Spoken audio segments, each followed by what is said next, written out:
It would probably happen organically anyway without, Leaders with Love around it. Yeah. Because we do have so many people with just that heart, that passion to really do something for someone else.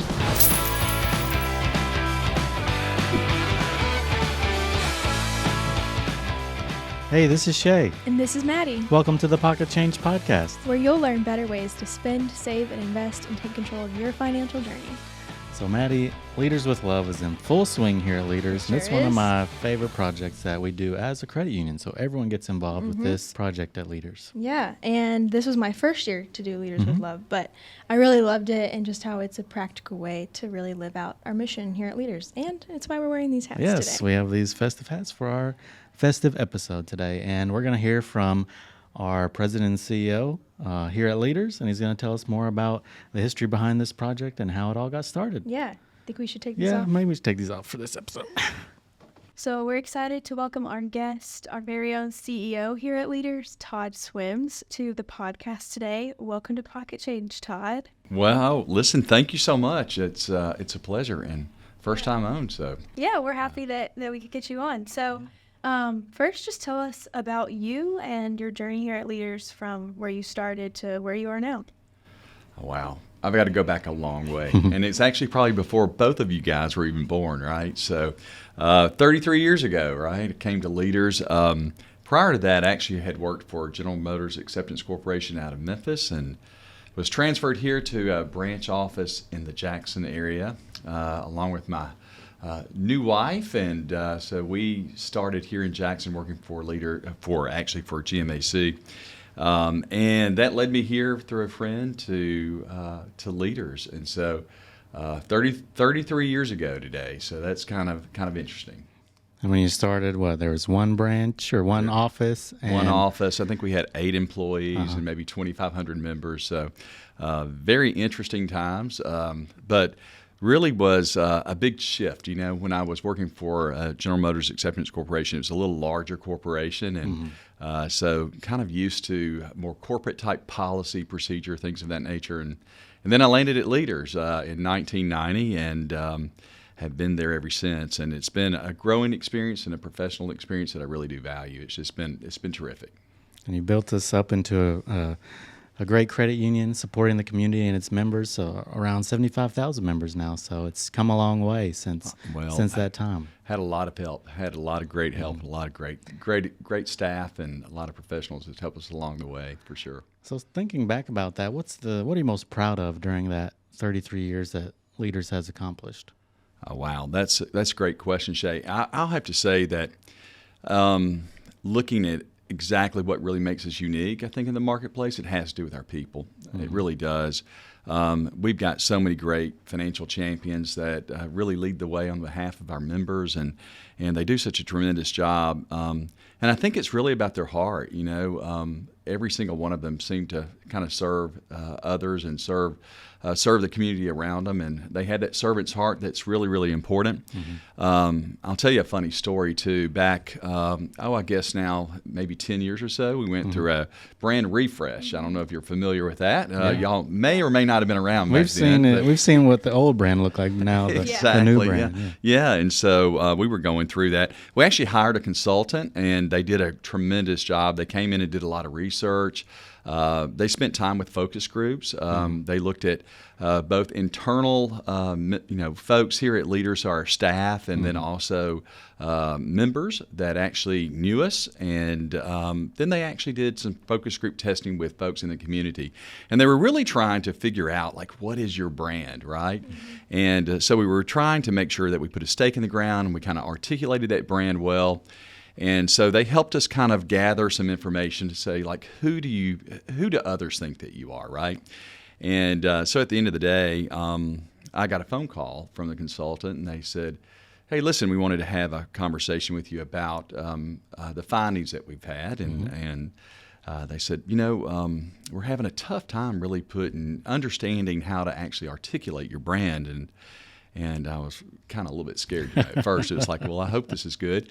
But they said, it's funny, what we really found is that both the community and also your internal customer is actually saying that that they all live by the golden rule, and that seems to kind of articulate who you are. And so I got to thinking about that, and I thought, I think the golden rule is to, do unto others as you'd have them do unto you, right? And so that was a proud moment for me because, quite frankly, it's kind of unusual for that to kind of bubble up, really, from a business standpoint and from a community standpoint. So really proud of that. I think that's something that I hope that I've been a little bit of a part of, but I do know that it really resonates out of the hearts of the folks that we work with each and every day. Yeah, I think it speaks volumes to our culture, and just like you said, the people we have here that are trying to make that difference every day and support our members. So I think that's just a great thing to think back on and look back on over your time at Leaders. Yeah, absolutely. One of the proudest moments. And because, we have that heart of giving back to our community and loving those around us, we have Leaders with Love around Christmas time. So it's an annual event that we do here at Leaders to give back. And so can you kind of tell us how that got started and just the purpose behind Leaders with Love? Yeah, absolutely.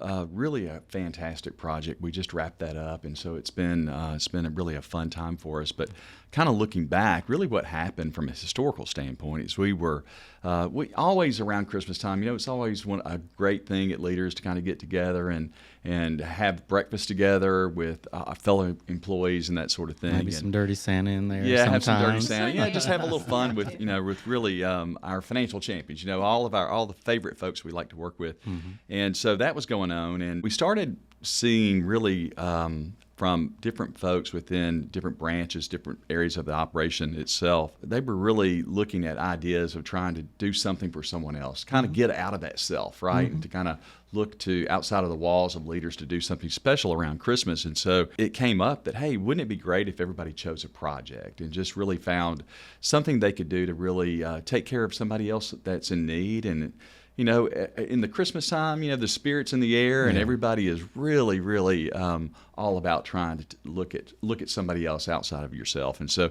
giving back was really important, and so they wanted to do it, and it has been just something that everyone looks forward to each and every year, that's for sure. So y'all ran with it about, I think, 6 or 7 years ago, and from the heart of employees just to be able to do something in the community, and it's come this far, and we're still doing it today. Absolutely, so what is one of your favorite projects that Leaders worked on in years past? Oh, man, you put me on the spot now because there's a lot. When I really think back over the years, it's really interesting because every project that kind of bubbles up in each area, whether it's in the Memphis office or whether it's in over in Union City, wherever it might be here in Jackson, each group really has the opportunity to kind of look around and start preparing for what do we see and what need do we see. And so there's so many needs that are fulfilled during this whole project time that it's really hard to pin one down. But I do have a couple. I love this one of the stories that I heard, and this was actually from one of our very own. We had a employee that was really struggling. She was battling cancer, and thank goodness she recovered, and she, the journey that she had was just amazing. The staff that was closest to her and around her really recognized is that there were people here in our very own community really taking care of her healing process, right? And so I know the Kirkland Cancer Center was instrumental in helping her move forward and healing, and so they chose to actually really give back there, and so I think breakfast was served, and just a big hugs and thank you for just doing something special for one of our own. And another one that I really love actually has to do with a smaller branch. When you're in a smaller branch, you always get to know your members very, very well, and sometimes you see the same members every single week. Yeah. And so this branch did, and they recognized that there were 2 or 3 people that really they knew well and knew they were struggling with a few things. And one of their favorite members actually came to see them each week on a scooter, like you see at Walmart or something like that, or a Target. But he actually lived in an assisted living community, and he would come down and visit each week and take care of business. Right. And a week or so passed and he didn't come in. And so they called to check on him and said, where is he? You know, we haven't seen him. And his scooter actually broke down and was having problems. And so anyway, they raised money to take care of that and to make sure that he had the transportation he needed, you know, to get back and forth. Yeah. So kind of a unique give back, actually, and really loved that.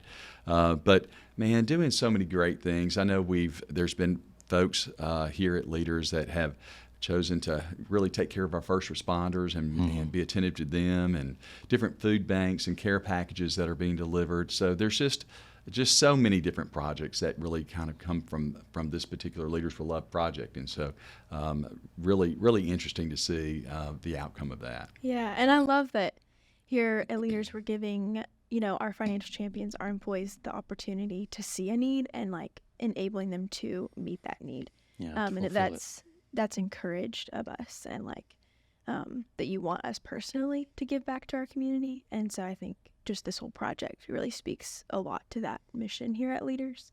It's not just in writing, but we really do live it out through projects like Leaders with Love. You know? Yeah, you know, and I really think that it would probably happen organically anyway without, you know, Leaders with Love around it. Yeah. Because we do have so many people with just that heart, that passion to really do something for someone else. So why do you think it's important to give back to our community?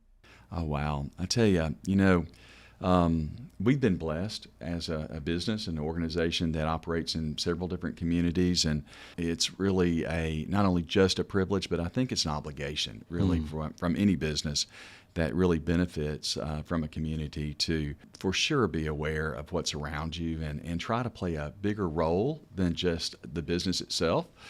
So I think it's really important to give back, and I feel like that it's really at the end of the day, a real privilege. After all, it's more blessed to give than receive, right? And so when we get out of our own selves and our own business, and we really look to the community and see the real needs that really do exist, if we can at all be a part of that, I think it's something that we're almost just motivated to do because it's just the right thing to do, you know? I think it goes back to our mission. It kind of fulfills the mission of credit unions, right? Oh, absolutely. People helping people. Our mission is actually powering people's passion, you know, and making lives better. Yeah. And I think that passion from our financial champions here at Leaders is something that we really get to see on display, you know, through this Leaders See with what Love they're passionate project. about and what we can get behind. Absolutely. And so I love the fact that they get to choose it on their own and do things that they're passionate about in the community, because it is kind of who we are and our core mission. Yeah, absolutely. What do you think the credit union difference is, and how is that important? Oh, Shea, I get asked that question a million times a year, I think. Me too. I hear the word credit union. What does that really mean, and how is that different than a bank? And I will tell you, I think that for me personally, early on in my career with Leaders, it was something that I had to get very familiar with. But I tell you, in a nutshell, it really has to do with it's a member-owned cooperative, which is really different than what you'll find sometimes in that for-profit model. That member-owned cooperative really. The members really at the center and the core of our business and everything that we do. And so the difference there really resonates, I think, and really what they see and probably the focus that we have really as an organization. But this member-owned cooperative is really owned by every member, and they own an equal share of Leaders. And we are we're just unique in that respect, right? When everybody walks in the door, anybody that walks in the door, you know, they're an equal owner. They're an owner of our business. And so that truly does make a difference. And I think it actually makes a difference in our mindset. You know, when you think about delivering products that are relevant and services that are relevant, and making sure that, you know, you're paying a fair rate and a better rate if you can at all, right? So saving well and spending well, I think, is what it's all about. It is a unique business model, and it's something that I have just enjoyed tremendously being a part of. I've seen a lot of growth, and I think that it does resonate with people in our communities. I think once they find out the difference, you know, where a lot of what we do is educate people about the difference. And so I think once people find out, they're, you know, surprised and excited that there's something like this that they can be a part of, and they notice that focus, that mission that we talked about, and they can see the difference. And so I think that kind of goes right along with Leaders with Love, because it showcases that it's kind of on display, when we're out doing those projects and supporting our community. Right, it's kind of people above profit, right? Yeah. So to some degree, that is a part of, and we've got to make money, right? So we have to make sure that we have a healthy and a financially sound financial institution to be around for years and years and years, and hopefully we've done a good job. We were chartered in 1957, been around for a very long time, doing the same thing, and but. Now we serve over 75,000 members, and it's just been remarkable to see the growth that we've experienced. And so hopefully people appreciate it and appreciate what we do, and at least we hope so, right? Exactly. Yeah. So we have one final question for you today, Todd, and it's a fun one. So if you had any extra change in your pocket, what would you do with it? Oh, wow. Well, it's pretty easy, actually. So I have one granddaughter. And so Shea, I am old. I'm old. I'm getting old, right? And looking forward to one that's on its way as well. But if I had a little change in my pocket, I promise you I'd probably take that little girl out for some ice cream or buy a popsicle, right? Because that's her favorite thing right now. She'd love that. Yeah. So she's turning 2 soon, and we're super excited. But yeah, that's what I would do with it. I would spoil her rotten with whatever I had in my pocket, right? That's a fun one. That's what grandparents do. That's what they're for. That's their job. Yeah. Well, thank you so much for being on the podcast today. We really loved talking to you today. Well, thank y'all. I enjoyed it. Enjoyed it very much. Thanks. Merry Christmas, guys. Merry Christmas. Thanks for tuning in to the Pocket Change Podcast. If you liked this episode, make sure you rate, review, and subscribe, and check out our full episodes on YouTube. The Pocket Change Podcast is brought to you by Leaders Credit Union, where we power your passion and make lives better. Cha-ching! Leaders is federally insured by the NCUA Equal Housing Lender. Learn more at leaderscu.com.